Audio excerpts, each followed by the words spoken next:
રીતે આપણે આગામી દિવસોમાં ઝડપથી કામ થાય એના માટે આ જે રિસ્ટોરેશનનું કામગીરી છે આપણે 9 મહિનામાં પૂર્ણ કરવાનું આયોજન છે। 9 મહિના એટલે આવતા વર્ષે લગભગ શરૂઆતમાં 2027માં આપણે જે એક્ઝિસ્ટિંગ હયાત છે રિપેરિંગ કરીને ટ્રાફિક માટે ખુલ્લું મૂકશું। क्षतिग्रस्त થયેલો અમદાવાદનો સુભાષ બ્રિજ ક્યારે શરૂ થશે? આ સવાલના જવાબ 2.5 મહિનામાં 2 આવ્યા છે। બંનેના જવાબ 9 મહિના જ છે, પરંતુ એની ગણતરી ક્યારથી શરૂ કરવાની એને લઈને મૂંઝવણ છે, કારણ કે 26 ડિસેમ્બર 2025ના દિવસે પણ બ્રિજ 9 મહિનામાં પૂર્ણ કરવાની વાત કરવામાં આવી હતી। જો કે બની શકે કે ત્યારે ટેન્ડર બહાર પડ્યું નહોતું।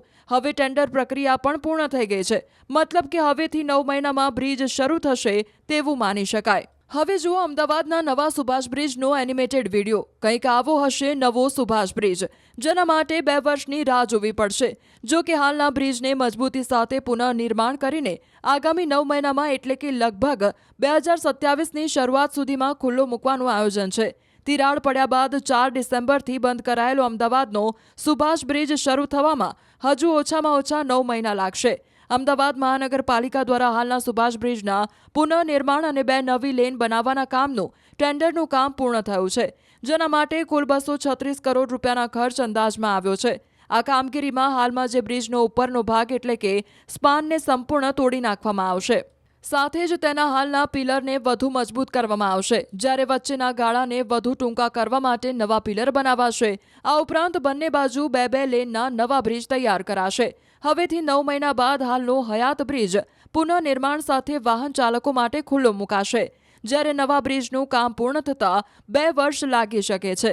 અગાઉ આજથી લગભગ 2.5 મહિના પહેલા જ્યારે બ્રિજને લઈને નિર્ણય કરાયો હતો, ત્યારે પણ મનપા કમિશનરે 9 મહિનાનો સમયગાળો જાહેર કર્યો હતો।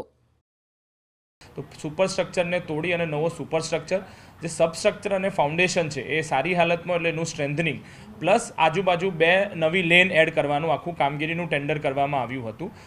બીજા પ્રયત્ને ટેન્ડરમાં એજન્સી આવી અને આજે સ્ટેન્ડિંગ મને મંજૂરી આપવામાં આવે છે, જેમાં જે હયાત બ્રિજ છે એના સુપરસ્ટ્રક્ચરને રિપ્લેસ કરી અને જે સ્ટ્રેન્થનિંગ કરવાનું છે એનો સમયગાળો 9 મહિનાનો છે। એટલે 9 મહિનામાં જે હયાત બ્રિજ છે એને રિપેર કરી અને કામગીરી હાથ ધરવામાં આવશે, જેથી હયાત બ્રિજ ઉપર જે ટ્રાફિક થતો તે રાબેતા મુજબ ચાલુ કરી અને ટ્રાફિકનો ભારણ જે બીજી જગ્યાએ ડાયવર્ઝન કર્યું છે ત્યાંથી ઓછો કરવામાં આવશે।